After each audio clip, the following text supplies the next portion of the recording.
राजनीतिक भूगोल की प्रकृति के एक नवीन जो आयाम है वो है कि राजनीतिक भूगोल एक गति का अध्ययन। क्योंकि मैं पहले भी आप लोगों से इस विषय में बात कर चुका हूं कि गति का अध्ययन इस दृष्टि से कि राजनीतिक घटनाएं जो हैं वो राजनीतिक घटनाएं बहुत काइनेटिक हैं, उनकी गति बिजली से भी ज्यादा है, बिजली के से भी ऊपर की जो गति मान सकते हैं उसको काइनेटिक मानते हैं। तो वह जो गति है वो काइनेटिक है, वो तेजी से परिस्थितियों में परिवर्तन होता है। तो ये एक नवीन विषय हमारे लिए है, लेकिन उस विषय के बारे में इतना जरूर हमको ध्यान देना है कि ये जो परिस्थिति है राजनीतिक घटनाओं के परिवर्तन की परिस्थिति, इसको हमको आत्मसात करना पड़ेगा उस विषय के साथ, और उसको राजनीतिक भूगोलवेत्ताओं ने आत्मसात किया है। तो दुनिया की जितनी भी गतिविधियां राजनीतिक परिस्थितियां जो परिवर्तित होती है उनको उन्होंने अपने अंदर समाहित करते हैं। कभी भी उसको स्टैटिक नहीं बना के रखा है, उसको बिल्कुल ठहराव वाली स्थिति नहीं है। अगर ठहराव वाली स्थिति होती तो राजनीतिक जो भूगोल है वो कालबाही हो जाता। क्योंकि आप लोगों को मैंने पहले भी इस विषय में बात करते हुए जब बताया कि जितने जर्मन भूगोलवेत्ता थे उनका सीधा सीधा जो राजनीतिक भूगोल पढ़ने का उद्देश्य या एम था, वो एम था कि जर्मनी को कैसे जैसे राजनीतिक दृष्टि से आगे बढ़ाएं और दूसरों देशों के जो संसाधन है उनका पता करके अपने राजा को बताना।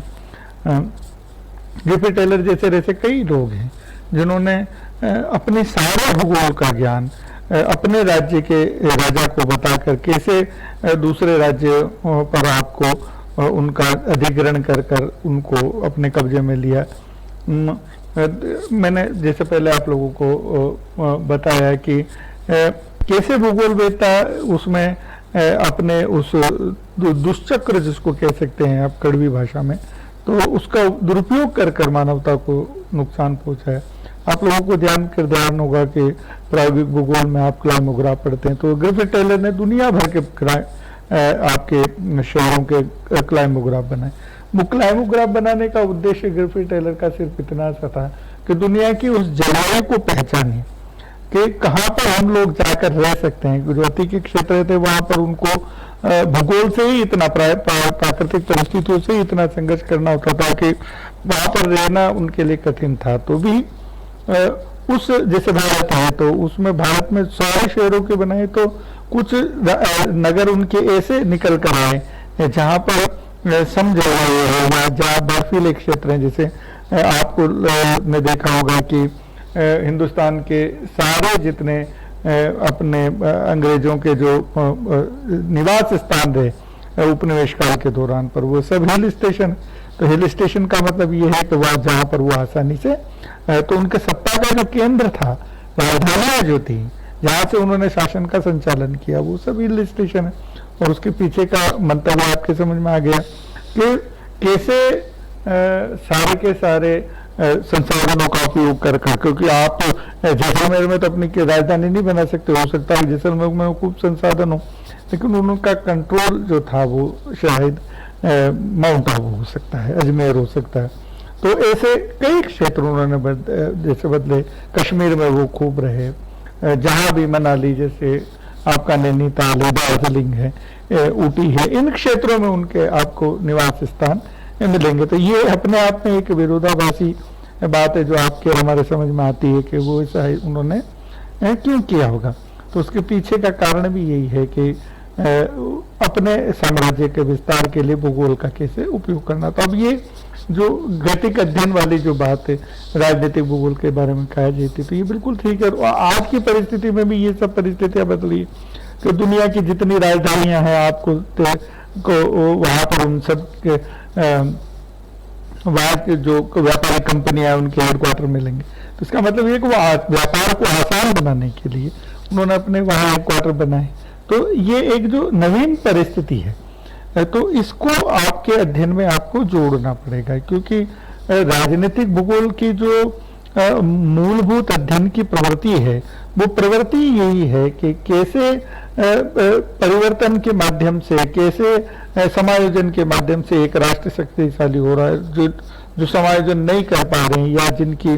परिस्थिति ठीक नहीं है तो वो कैसे पिछड़ते जा रहे हैं, जिन्होंने इस बात को नहीं समझा तो वो शायद पीछे छूट गए हैं, या जिनके पास संसाधन नहीं है, क्योंकि संसाधन ही आपको आज के परिवेश में ताकत बनाते हैं, आपको शक्तिशाली बनाते हैं, और अगर उनका उपयोग नहीं करते हैं तो दूसरी परिस्थिति हो जाती है। और अफ्रीका के कई राष्ट्रों में जो अति के क्षेत्र उनकी परिस्थिति आप हम देख रहे हैं, आर्थिक विकास की उनकी गति, आर्थिक परिस्थितियां भी हमको नजर आती है। और विशेष रूप से ये आज के इस अध्ययन राजनीतिक भूगोल का जो शुरुआत है वो द्वितीय विश्व युद्ध और प्रथम विश्व युद्ध के दौरान की बातें हैं। तो उस दौरान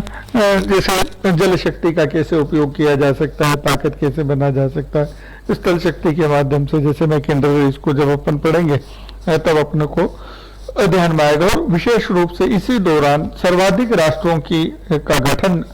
हुआ है, तो इसलिए ये जो दो काल हैं हमारे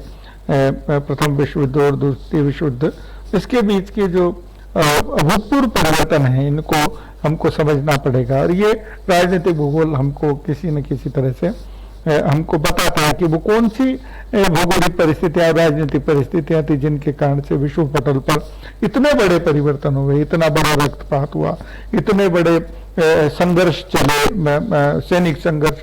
बिल्कुल आप जिसको कह सकते हैं कि जितना रक्तपात इन दोनों महायुद्धों में हुआ उतना पहले सारा का सारा विश्व के राष्ट्र युद्ध का मैदान बन गए, चाहे वो मित्र राष्ट्रों की तरफ से लड़ रहे हों चाहे उधर से लड़ रहे हों। लेकिन कहीं ना कहीं हर राष्ट्र का, जैसे भारत के बारे में कहा जाता है कि भारत की भी बहुत बड़ी सेना इंग्लैंड के समर्थन में युद्ध कर रही थी, तो जिनका कोई लेना देना नहीं, हमारे वर्चस्व की लड़ाई नहीं था, हमारी लड़ाई से ही, इस लड़ाई से कोई लेना देना नहीं। लेकिन क्योंकि इंग्लैंड का हमारा प्रशासन था, उस वक्त पुर्तगाल का हमारे प्रशासन था, जापान हमारे कुछ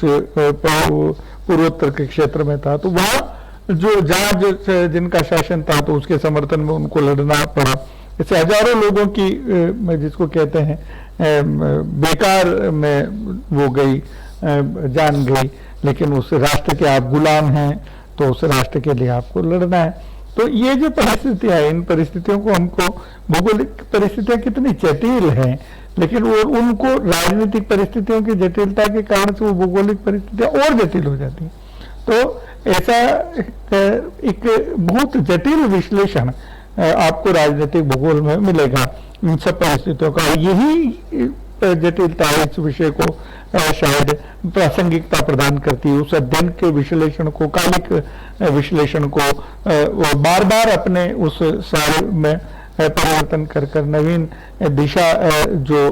विषय के माध्यम से दुनिया को दी जाती वो उसको प्रासंगिक बनाए हुए। तो दुनिया के जो ये तीनों प्रकार के जैसे अपन परिवर्तन अभी हम देख रहे हैं, तो भौगोलिक, आर्थिक और राजनीतिक परिवर्तन ये बड़ी तेजी से बदलते हैं। जैसा मैंने पहले भी कहा, बहुत कालनीतिक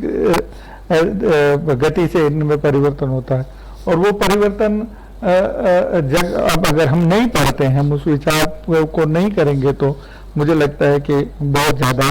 परिस्थिति विषय जो है आपका, उसकी परिस्थिति ठीक नहीं रहती, वो कालबाह्य हो जाएगा। तो ऐसे में, और दुनिया में कई विषय ऐसे हैं जो अगर परिस्थिति समायोजन कर उनमें अपने आप में परिवर्तन नहीं किया, रिजिट रहे, तो फिर उनकी दिक्कतें हमको ध्यान में आती। तो ये जो परिस्थिति है, इस परिस्थिति को ध्यान में हमको रखना पड़ेगा। तो कई बार ऐसा होता है कि अभी जो प्रत्यक्षदर्शी परिवर्तनों को जैसे जन्म दे रहे हैं विश्व युद्ध के बाद, अब वैचारिक परिवर्तन हुए। अब जैसे वैचारिक परिवर्तन की बात ही करते हैं, तो बीच के कालखंड में 1960 और उसके बीच में जब कार्ल मार्क्स पैदा हुए, तो एक नवीन विचार दुनिया में पैदा हुआ कि ये देश जो है, कोई भी देश जो है मजदूरों के हित की बात नहीं करेगा या वैसी बात नहीं करेगा। तो मुझे लगता है कि वो रशिया या उस क्षेत्र के लिए ठीक थी, लेकिन दूसरे देशों में भी ये विचार फैला, उनके अनुयायी फैले, तो वहां पर भी उस बात की। लेकिन आपको ध्यान करता होगा कि जिस रशिया से इसकी शुरुआत हुई, कुछ दिनों में जब गोर्बाचोव वहाँ के राष्ट्रपति हुआ करते थे, तो उन्होंने ही इसको नकार दिया कि क्योंकि वो जो परिस्थिति जिस सैद्धांतिक व्यवस्था के साथ हुई तो वो वहाँ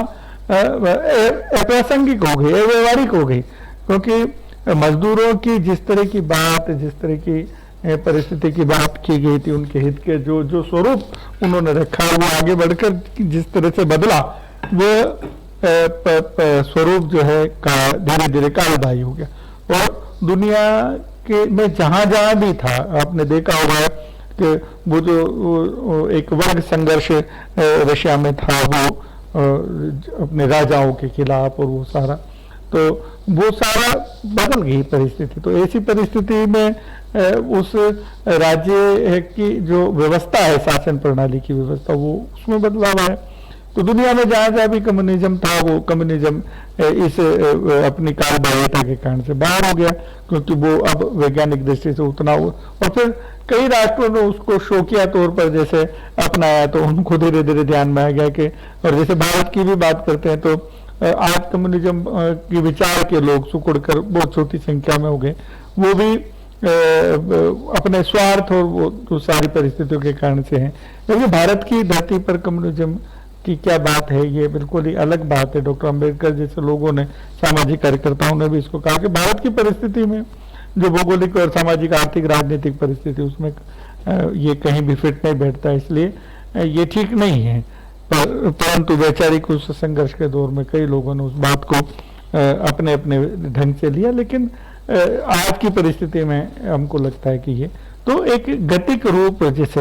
आपको ध्यान में आता है इस विषय का, कि बहुत तेजी से बदलता, तेजी से साथ राजनीतिक भूगोल करता है, ये हमको परिस्थिति हमारे ध्यान में आती है।